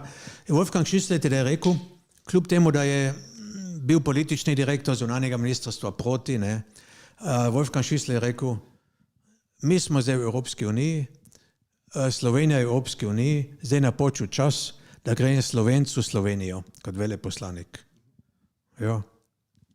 In tam sem doživel lepe trenutke, recimo eno visoko odlikovanje, eno najvišjih Jančarju, a ne, pisatelju Jančarju, ko je Republika Avstrija se njemu priklonila za njegovo delo, a ne. Potem, ko je Slovenija imela predsedstvo že 2008, a ne, se mi je posrečilo z dokaj truda, to je zelo drago, dobiti Dunajske filharmonike, da pride v Ljubljano v čast predsedovanja Slovenije, a ne. Seveda stotine konzularnih vprašanj, potem vprašanje nemško govorečih državljanov Slovenije, kočevari in tako naprej. Kočevari, zdaj obstajajo 5 ali 6 društv že v Sloveniji, ne, nemško govorečih. Oni seveda hočejo svoj status. Koroški Slovenci bi podpirali ta status nemško govorečih, da so omenjeni v ustavi. Vsaj tako kot Romi v slovenski ustavi, ne. Ja, ampak seveda to je stvar Republike Slovenije. Jaz sem to vedno zahteval tudi, ker tudi manjšinske organizacije se popolnoma strinjajo, da tistih par nemško govorečih, ki jih je še, kočevarjev je morda, ne vem, 50 ali pa 100, nimam pojma. Ki živijo še vedno. Ja, to so hrabri ljudje, eni so bili nacisti, eni so pa bili partizani. Je pusti jih živeti, ne. Tam so komunisti 100 cerkev uničili, ne, v kočevskem področju tam, ja. Se pravi, ampak ti, ki so še, pa da jim nekaj status, pa pomagaj malo, ne. Tle smo mi vsi edini. Potem seveda problem je bil tudi restitucije. Ene par 100-400 primerov, ko so Avstrijci zahtevali svoje premoženje nazaj, svoje gostove nazaj, ali pa kompenzacijo. Enkrat se spominjam, me kliče ena gospa iz Urugvaja. Reče, gospodinsko, jaz sem slišala, da pridete v Buenos Aires. Sem rekel, ja, zakaj? Kaže, jaz imam malo premoženja v Sloveniji, a mi lahko pomagate. Ja? Je pa bilo tako, da sta tam bila dve firmi, ki sta imeli tekstilno tovarno v Kranju, Horak und Berga, nekaj takega. Horak je dobil vse nazaj, ona iz Urugvaja pa ni dobila nazaj, ena Avstrijka. Je prišla v Buenos Aires, smo se pogovorili, kafe Tortoni in tako naprej, ne, znamenita kavarna. In no, te probleme smo reševali ne 400, ampak to je tudi delala ameriška ambasada, ker nekateri Slovenci so v Ameriki, ne. Restitucija, člen 7, jaz sem potem mojim naslednikom vedno poslal spis vseh problemov. Sem rekel, teh 8 problemov boš tudi ti imel, ne? In ko boš ti zapustil Slovenijo, jih bo tvoj naslednik tudi imel, ne? Recimo Krško, ker Avstrija ima politiko, da je proti atomski energiji, ja? In Krško je pač ena taka stvar, ne? Ja? Ampak, če delaš profesionalno, če delaš korektno, te spoštujejo, ni problem. Še to bi vas rad vprašal, verjetno zdaj imate tudi nekaj več časa za politiko v Sloveniji. Slovenska vlada trenutno od Janševega nastopa ne uživa veliko odpore, pravzaprav vlada precej napeta politična situacija danes v Sloveniji. Ne glede na to, kritike, ne kritike. Meni osebno se zdi vodenje države danes, ne, sposobnega politika, lahko tudi nepriljubnega, ampak Janša zagotovo kot politik sposoben je. In kljub razmeram, pandemskim razmeram, mislim, da dokaj dobro vodi svojo administracijo. Vsak način, vi kot pravnik, kako ocenjujete danes to neskladje med vlado in ustavnim sodiščem, da torej ustavno sodišče v Sloveniji demantira ali pa celo izniči odločitev ali ukrep, ki ga je vlada recimo postavila glede prav tudi pandemije? Mora bi mi kdo pomagal iz publike tukaj. Obstaja en profesor, ustavni pravnik in tako, ki tekoče govori latinsko. Kako je njegovo ime? V Ljubljani. Ga ne pozna, ja? Profesor Janez Krajnc. Janez Krajnc, ja. Eden najboljših pravnikov v celi Sloveniji. Profesor za rimsko pravo. Ja. So ga odklonili v parlamentu in potem je bil aplavza, ne? Ker so ga odklonili. Janez Krajnc je korifeja, evropska korifeja, ali to Cambridge, Oxford, vsi ga poznajo, ne? Ja. In njegovi učenci so tudi odklonili tega profesorja Krajnca. To ni v redu, ker ustavno sodišče mora priti samo najboljši. Ali prijatelj Janeza Janše, ne, to vse eno, ne? Se spomnite Sotomayor v Supreme Court, ne, v Washingtonu. Seveda, Obama je hotel latinoamerikansko sodnico, hotel je tudi žensko, ne? Ampak oni so pogledali zadnjih 20 let vse nazaj, vse njene govore, sodbe, a se enkrat zmotila, je enkrat rekla kaj rasističnega, ne? In potem je dobila to pozicijo. Ja, a to delajo tudi v Sloveniji, ne? To moš, koliko je publikacij, koliko je profesor Krajnc napisal knjig, nobenih ni toliko napisal. Ampak on ni imel šanse, ker v parlamentu se naredila ena druga večina in celo njegovi učenci so proti njemu glasovali, ne? Namesto da bi ustavno sodišče, ampak enkrat je bila ena situacija, se mi zdi, ko so odklonili Titovo cesto, ne? Teda je bila ena druga konstelacija v ustavnem sodišču, zdaj pa spet druga. Ampak tam bi morali biti samo najboljši, elita od elite, ne? In to je tudi en problem v Bosni in Hercegovini, da tam so not strankarski ljudje, bivši ministri ene stranke, nacionalisti. In zato, hvala Bogu, imamo 3 tuje sodnike, oni so evropski sodniki, ne? Profesorca iz Kölna, ne? Ki je tu delala v sodišču za človekove pravice, ena Švicarka in tako naprej. Ampak, ja, seveda, je pa tako, mi smo se vedno učili, jaz sem tudi jurist, ne? Odločitev ustavnega sodišča so dokončne in se morajo udejaniti, ne? Zadnje vprašanje, potem predamo besedo publiki. Kako ocenjujete današnje stanje slovenske manjšine v Avstriji? V izjavi, ki ste je dal pred nekaj meseci, ste optimistično naravnan, razen demografskega padca. Točno. Mi imamo 2 trenda, ne? Demografsko nazadujemo. Nas je bilo enkrat 100 000 na Koroškem. Če se peljete celo v Južni Tirol, Inichen ali pa Lesachtal, to je lesna dolina, ne? Lesachtal, Kleines Lesachtala, ne? Tam so bili še Slovani. V vzhodnem Tirolu, ki se je imenoval slovenski Matraj, Windisch Matraj, zdaj se imenuje Matraj in Osttirol, ne? So bili še Slovenci. Zilska dolina je bila čisto slovenska. 100 000 nas je bilo celo več, ne?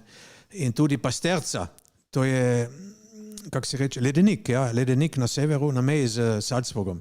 Pasterca je slovensko ime, Pastirca, ne? Pastirc. Ampak tle nazadujemo, nažalost. Včeraj smo slišali eno predavanje v Celovcu, kako Mađari cvetijo v Avstriji, seveda tudi zaradi emigrantov iz Mađarske, pride 10 000, ne, in jih je v Avstriji morda 200 000 že Mađarov, ki niso vsi avtohtoni, ampak so Mađari, kursi mađarščine cvetijo. In tudi en drug fenomen, da v Avstriji se zelo širijo Romi, ampak ne demografsko, ampak kvalitetno. Na univerzah že imaš prve Rome, profesori Rome in tako naprej, ne. Pri nas, nažalost, demografsko nazadujemo, na drugi strani pa prestižno, če bi tako rekel, poenostavljeno, ne, napredujemo. 2-3 primera.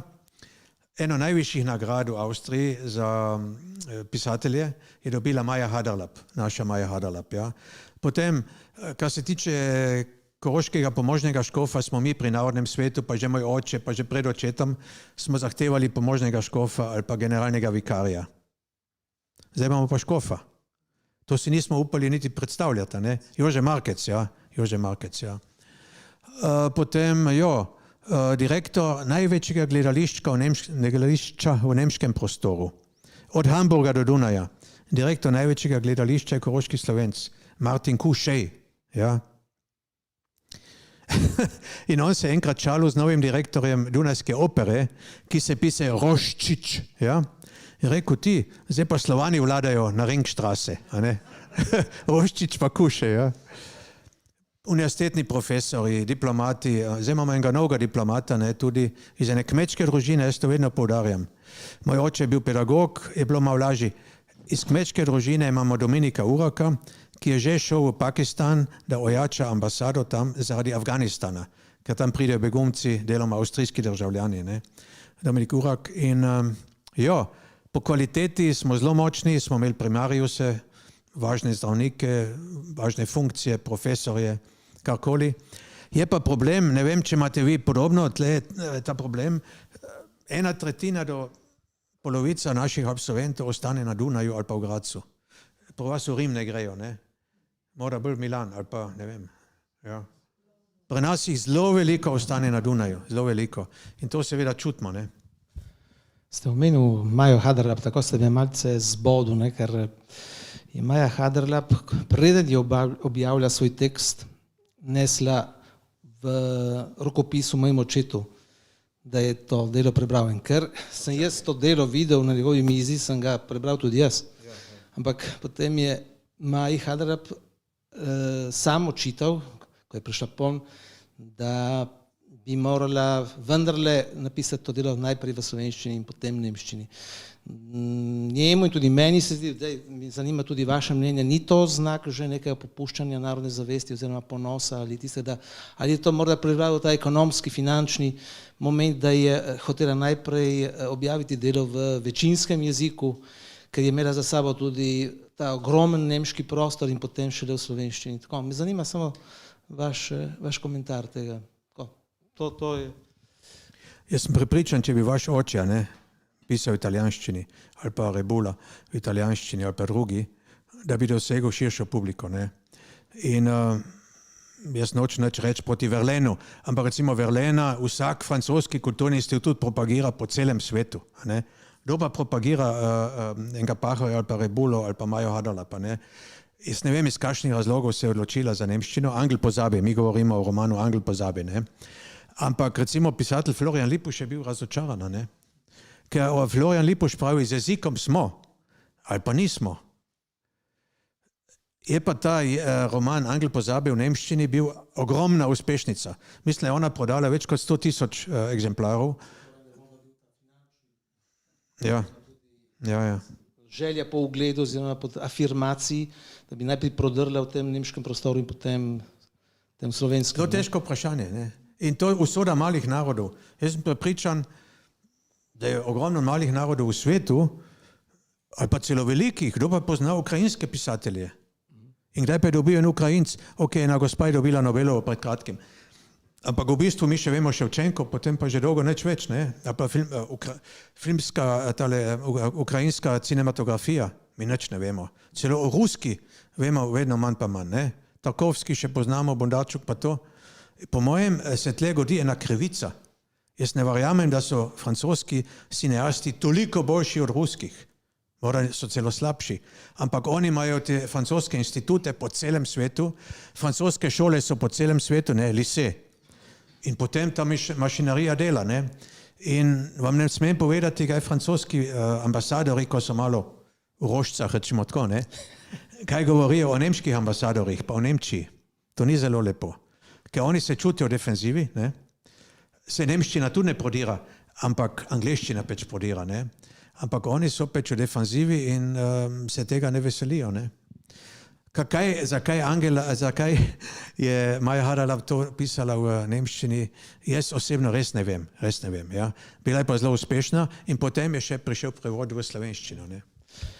Tako, jaz sem svoja vprašanja izčrpal, zdaj predajam besedo Če je kakšno vprašanje, prosim. Ja, hvala lepa, spoštovani dr. Insko. Jaz sem fasciniran nad vašim izvajanjem danes večer. Mislim, da smo vsi doživeli nekaj, kar ne doživimo prav pogosto, da slišimo stvari iz prve roke od človeka, ki je imel neverjetne odgovornosti v eni točki na svetu, kjer so se dogajali pokoli in kjer je bilo potrebno in je še potrebno spravljati skupaj ljudi k normalnemu sožitju. Vendar vas bom kljub temu vprašal nekaj, postavljeno vprašanje, ki sem si ga postavil potem, ko sem prebral novico o zakonu, ki ste ga podpisali, katerega ste na začetku spomnili, da pač postane kaznivo dejanje negacija genocida v Srebrenici. Zdaj, italijanski časopisi, ki jih berem, govorijo o tem, da zaradi tega zakona tvegajo v Bosni ponovno vojno. Jaz ne vem, če je to res in če italijanski novinari poznajo dovolj podrobno situacijo tam, če je to res ali ni res. Najprej to vprašanje, kako vi na to gledate. Če pa je to res, me zanima in se zavedam, da ste se vi znašli v neki neverjetni dilemi, ali to narediti in tvegati spet vojno v Bosni, Točno to, ja. ali pa tega ne narediti in vam ostane na vesti nekako neka huda, da pač niste izpolnili svoje obveznosti. Nekako, ne. Prej ste en podatek zelo precizen ste dal, ko ste rekel, da preden ste ta zakon podpisal, ste šel v Srebrenico in ste si izprašal nekako vest. Bi želel, da nam pojasnite, kako ste reševal pravzaprav to dilemo. Jaz sem prepričan, da ste se točno zavedel, ker nihče bolj kot vi ni poznal in ne pozna situacije na terenu in nihče bolj kot vi se ni zavedel in se ne zaveda morebitnih posledic. Spravi, najprej, če je res, da se tvega vojno in drugič, kako da ste se pravzaprav kljub temu za to odločil. Hvala. Ste vi slavist? Kako se imenuje najmanjši del pri puški? Tiste, ko tam potegneš, ne? Sprožilec, ja. To je bil sprožilec, morda po bosansko fitil, ne? Sprožilec, trigger teh protestov Dodika, ne? Jaz sem točno vedel, da bo do tega prišlo, da bo to sproženo. In to je bil seveda samo izgovor, da rečejo, sedaj bomo zapustili armado, pa pravni sistem, celo zdravila hočejo zdaj sami odobriti. Ker ti imaš zdravilsko agenturo na državnem nivoju, Republika Srpska hoče zdaj svojo. Mi imamo pa agenturo seveda na evropskem nivoju, ne? European Medical Association, kaj je to, ne? Ki odobrava te zdravila.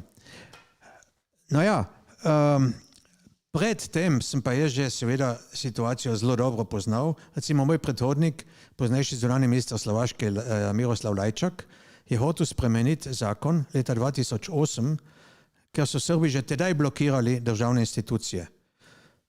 In sicer bi bil zakon v tej smeri, kdo ne pride na sejo vlade ali pa v parlament, pač ostane doma, ampak tisti, ki so pa tam, ne, pa kljub temu lahko zakon sklenejo.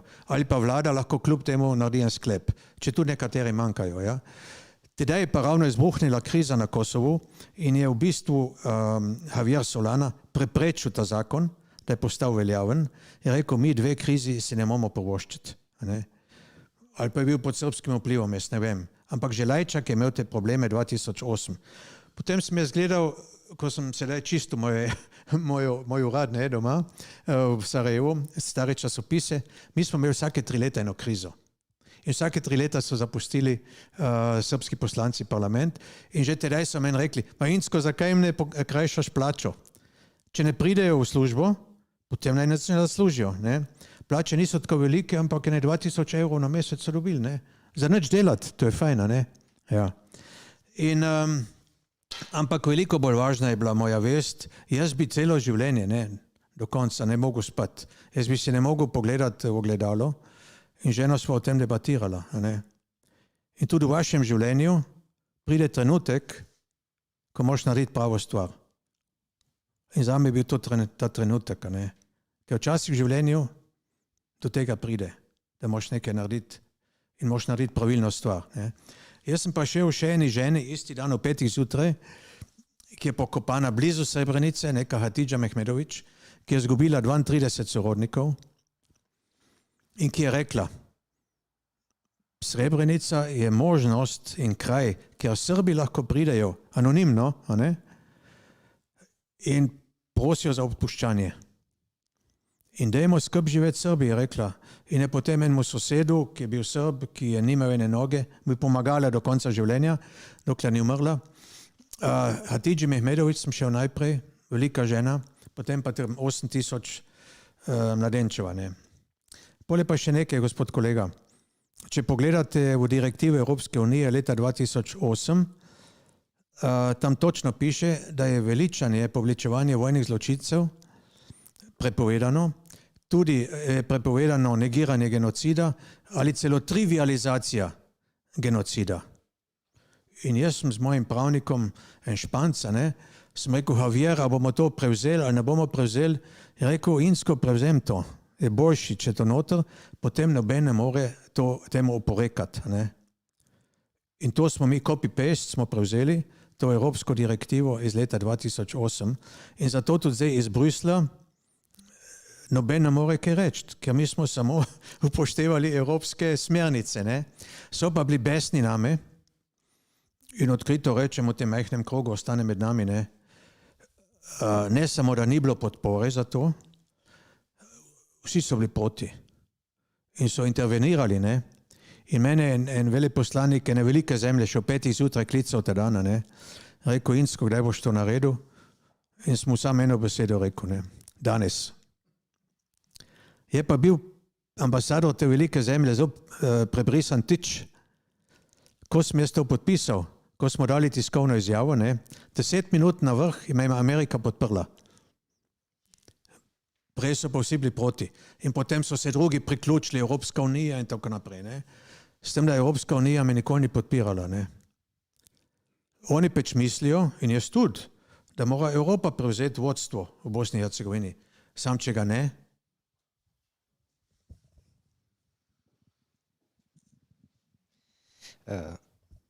Kar se tiče navadnih ljudi v Bosni, to, kar ste rekel, jaz vsak teden ali vsak drugi teden doživljam, ko smo za isto mizo, ne, musliman, pa pravoslavc, pa tudi katoličan, ki so bili še 30 let od tega v nasprotnih jarkih. In tudi to sem doživel, da sta se pogovarjala, kako je eden doživljal tisti napad z ene strani in kako je drugi z druge strani doživljal. No, v podrobnosti ne bi šel. Kaj hočem reči?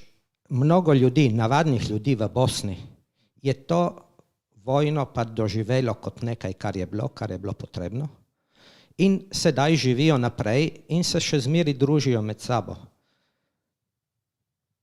Mislim pa jaz, da je nacionalizem samo neko orodje 3-4 politikov in njihovih pajdašov za to, da občasno vržejo neko kost na mizo za to, da obdržijo njihovo oblast.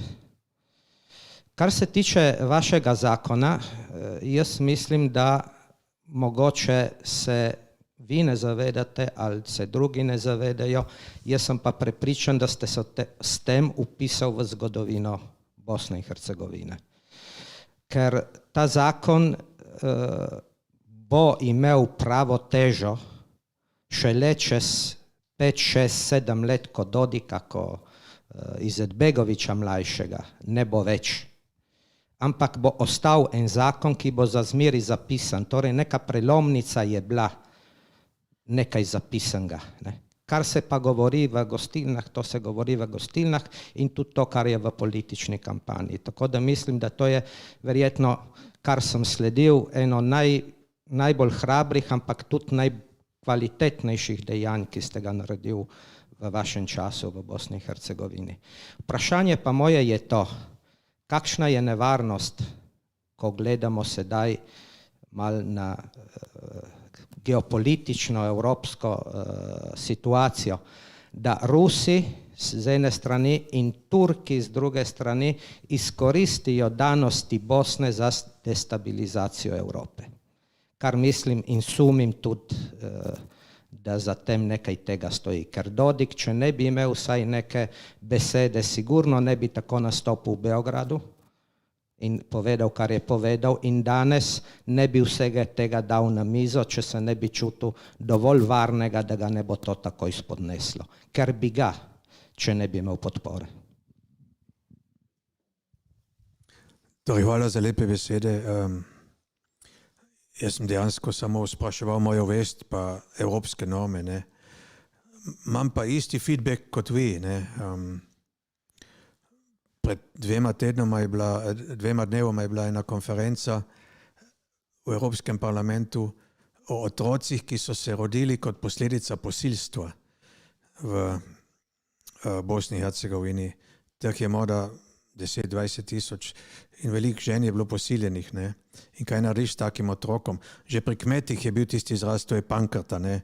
Ampak če pa ti kot muslimanka imaš srpskega očeta, ali pa vi ste rekel, da so nune bile posiljene. Ne? In tako dolgo, da potem, da se je vedlo, da je noseča. Mislim, to je bil moj najtežji govor. Jaz še nikoli nisem se tako težko pripravljal na eno temo. Ne? In kako potem tisti otroci iščejo očeta ali pa ga sovražijo, karkoli.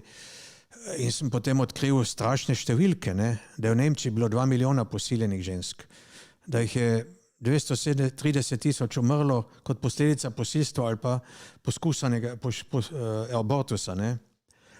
V Berlinu 10 tisoč. Potem, da so bile, tudi Janča opisuje eno Slovenko, ne? Ki je bila nekje na fronti v Ukrajini na razpolago vojakom. Ne? Potem so imeli na Južni Koreji pa na Japonskem comfort women, ne? Za vojsko. Grozna tematika, ampak seveda človek je vesel, da se ena organizacija s tem sploh bavi. Ne? Ja. In jaz se sploh čudim Bosancem, da še živijo eden za drugega ali pa eden skupaj z drugim, da navadni ljudje lahko, biznis tudi, ne? Politiki nažalost pa ne. Kar se tiče vojske, jaz upam, da ne bo do tega prišlo, je pa situacija zdaj najbolj segreta do zdaj zadnjih 26 let. Ne? S tem, da je Joseph Biden poslal zdaj 3 diplomate, vrhunske diplomate v Bosno v 2 tednih in ta tretji je grozil z sankcijami. Jaz tudi Borrell opisal, naj uvede sankcije, nič ni naredil, Amerikanci jih bodo morda uvedli in zdaj Dodik počasi začenja ploščo obračati, ne? Da on hoče samo avtonomijo znotraj Bosne, da noče izstopiti ven, ampak on, kar je rekel, je vse v televiziji. Recimo je rekel, goodbye Bosnia, RS exit. V smislu Brexit pa tole, ne? Ja, to je vse rekel. Ta človek, on se igra z besedami, samo da bi on vsak dan bil v časopisih, da bi dominiral. In on mi je sam rekel, ne, včasih sem bil z njim na ti, nisem več seveda, ne.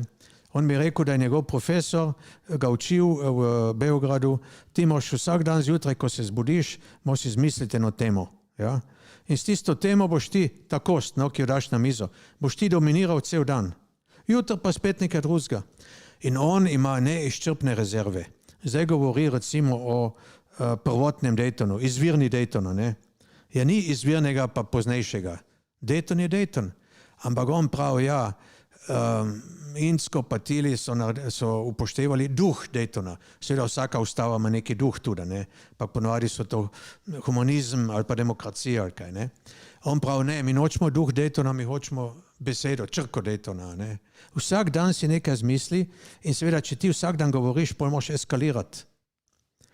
In vsaka vojna se je začela z besedami, ne? Ampak ljudje se tega bojijo. Oni so preveč trpeli.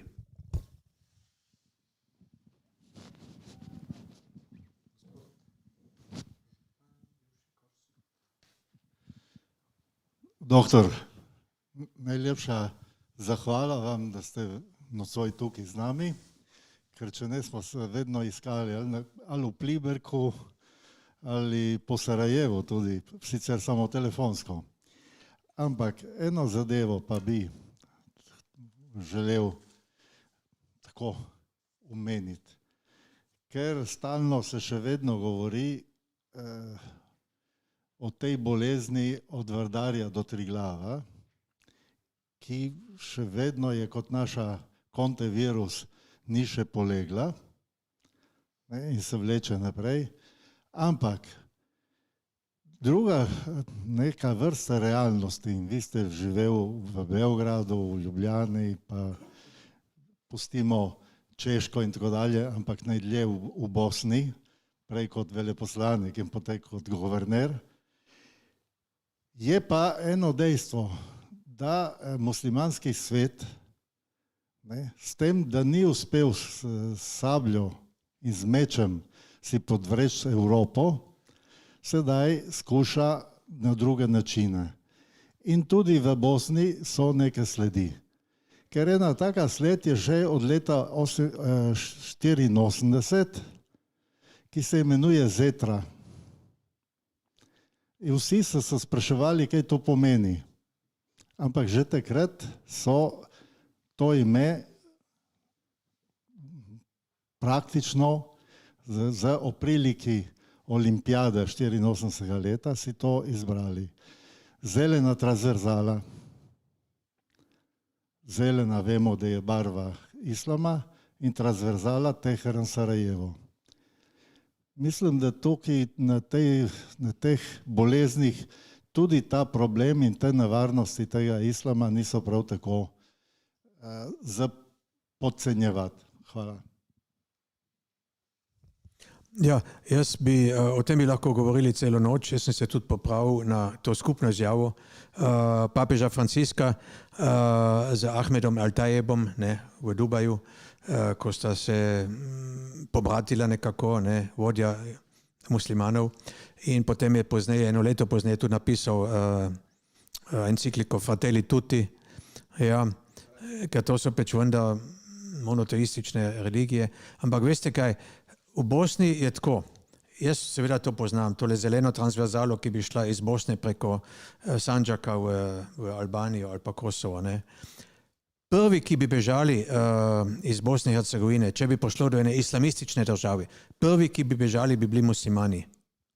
Ker muslimani, oni so Evropejci, oni so sekularizirani, deloma jejo pršut, veste, to je iz svinjskega mesa, ne, pijejo žganje. Edini festival žganja, ki sem ga jaz v svetu doživel, je pri muslimanih, ne, v Gračanici. Sicer to imenujejo festival šljive, ne, za češplje, ne. Ampak češpla ni sama marmelada, ne, ja. Tu lahko narediš eno dobro rakijo ali kaj, šljivovico, ne. Ja, oni bi bežali in, kot sem že prej rekel na začetku, v Avstriji se Bošnjaki, muslimani, bolj integrirajo kot Nemci, ne. In to je en čisten drug islam, ki je stalno živel skupaj z Židi, ne, sem omenil, s pravoslavci, s katoliki in to. In to je funkcioniralo do leta 1992. Kar je pa seveda en velik problem, tudi zame, jaz to rečem kot Avstrijec, ne, mi smo rodili Hitlerja, ne, če imaš pa ti slabe voditelje, ja, imaš pol en velik problem. In predstavljajte si samo, če bi Nelson Mandela po 27 letih v zaporu rekel, zdaj je prišel trenutek maščevanja. Tam bi bilo krvi še pa še v Južni Afriki, ne. In v Srbiji so imeli enega dobrega voditelja, dobrega premijer ministra, Zorana Đinđića, ki je študiral v Nemčiji, ne, ki je govoril nemško kot najboljši nemški filozofi. V Heidelbergu je študiral, ne, in so ga umorili. Ja, to je smola za en narod. Lahko bi pa oni bili en narod, kot je recimo češki narod, dobro, je imel tudi češki narod take pa take predsednike, ampak je imel tudi Václava Havla, ne, in Paderewski, poljski predsednik vlade, je bil pianist in tako naprej. Ko narod gori, ko je narod poln idealizma, domoljubja in tako naprej, ne. In tudi Masaryk, ko je bil še član avstrijskega parlamenta, ne, ko Češka ni bila neodvisna država, je rekel, mi se že danes pripravljamo na neodvisnost. Ampak zanimivo, kaj je rekel. Drobna prace, z drobnim deloma, ne. Se pravi, vsako vas en domovinski muzej, vsako vas eno knjižnico, vsako vas čipkari, karkoli, ne, z drobnim delom, zbori. In je rekel, in tudi Havel je pozneje rekel, s kvaliteto mi podiramo komunizem. in oni so s kvaliteto podirali Avstro-Ogrsko, ne? Ja, ki so jo imenovali ječa narodov. Pozneje so pod komunizmom odkrili, da to ni bila taka ječa, ne? Edini politični ujetnik je bil na Južnem Tirolu v enem hotelu, češki. Ja. Ampak na vsak način z drobnim delom. In mislim, to je tudi lahko vaša skrivnost ali pa Slovenije. Z drobnim delom. Ne? Slovenija ima najboljše zbore na svetu, najboljše dirigente. Če smo kvalitetni, kolesarje, ne? In tako naprej, s tem si naredimo ime. In nažalost, Republika Srpska pa Srbija si naredi ime s problemi. Da je že spet en problem s Črnogoro, en problem s Kosovim. Seveda Kosovo je tu težka stvar, ker Srbi mislijo, to je njihovo srce. Tako kot Mađari imajo, Mađari v Romuniji, ja, to so hude stvari. Ne? In Mađarska je izgubila po prvi svetovni vojni koliko 2/3 področja. Ja. To ni enostavno. Ampak en dober predsednik lahko veliko spremeni, veliko naredi. Ne? In Srbija ima smolo s temi predsedniki in tudi Republika Srpska. Oni so najbogatejši zdaj, narod pa živi v revščini. Ne boste verjeli, gospod kolega, v Republiki Srpski prodajajo tehnični kisik za respiratorje. In tehnični kisik se uporablja v vaši delavnici tle zunaj, ne? Kako se reče slovensko, za varjanje, za švasanje, ne? Ja, za varjanje. To je tehnični kisik. So ga dajali bolnikom. In tam not je morda 100 miligrama kakega prahu, ne? In ta bo pa umrl. In zdaj so organizirali svojo agenturo za odobritev certificiranje zdravil. In bojo seveda tale tehnični kisik certificirali, ne? In tako naprej. Ja, kakšno kvaliteto pa nudi tak predsednik svojim državljanom? In da ena majhna država lahko je uspešna, ali pa celo znotraj ene druge države. Pustimo zdaj vprašanje Katalonije status, ne? Ampak oni so bogati, Bavarska je bogata, ne? Južni Tirol je bogat, ali pa da ne govorimo o Lichtensteinu, o Luksemburgu in tako naprej. Ne? Ampak samo s kvaliteto. Ali si zunaj, ali znotraj, ampak ti lahko si uspešen, da te v svetu poznajo, ker si peč takšen pa takšen. Ja. Zakaj pa so nekatere univerze tako znane? Seveda zdaj imajo milijarde, ampak na začetku je bilo nekaj jezuitov, nekaj pametnih ljudi in je nastal Georgetown University, ne? Ali pa druge univerze. Ampak nekaj so ameriške ali pa angleške, samo ker so kvalitetne. Ne?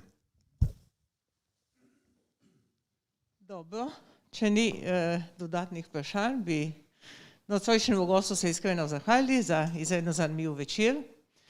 Iskrena hvala tudi Adrianu Pahovju, ki je pripravil in vodil nocojšnji večer, in hvala tudi vsem vam, ki ste se udeležili nocojšnjega večera. Vam želim še naprej lep večer in nasvidenje drugič.